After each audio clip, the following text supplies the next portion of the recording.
মাশাআল্লাহ, সুন্দর একটি প্রশ্ন করেছেন যে কুরবানি পশু জবাই করার পর তার স্তনে দুধ পাওয়া গেলে সেই দুধ খাওয়া যাবে কিনা। উত্তর হচ্ছে হ্যাঁ, কুরবানির পশু জবাই করার পর যদি তার স্তনে দুধ পাওয়া যায় তাহলে ওই দুধ খাওয়া যাবে। কিন্তু কুরবানি পশু জবাই করার আগে তার দুধ খাওয়া যাবে না। যদি কোনো ব্যক্তি জবাই করার আগে দুধ দহন করে তাহলে ওই দুধ সৎকা করে দিতে হবে।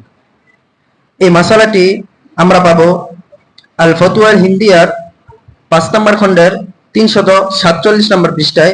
এবারটা এভাবে এসেছে, ওয়ালাউ ইশতারা শাতান লিল উযহিয়াতি ইউকরাহু আন ইয়াহলিবাহা লিআন্না আইনাহা লিল কুরবাতি ফালা ইয়াহিল্লু লাহু আল ইন্তিফাউ বিজুযইন মিন আজজাইহা ক্বাবলা ইকামাতি আল কুরবাতি বিহা ওয়া ইযা যাবাহা ফি ওয়াক্তিহা জাযা লাহু আন ইয়াহলিবা লাবানাহা ওয়া ইয়ানতাফিউ বিহা।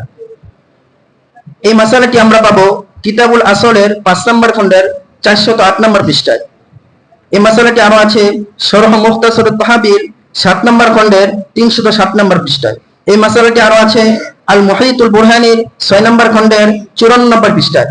এই মাসালাটি আপনি পাবেন আল বাহরুর রায়কের 8 নম্বর খণ্ডের 327 নম্বর পৃষ্ঠায়। এই মাসালাটি পাওয়া যাবে ফতুয়া শামিল 9 নম্বর খণ্ডের 476 নম্বর পৃষ্ঠায়। এই মাসালাটি পাওয়া যাবে आपके मसाइल और उनके हल 5 নম্বর খণ্ডের 414 নম্বর পৃষ্ঠায়।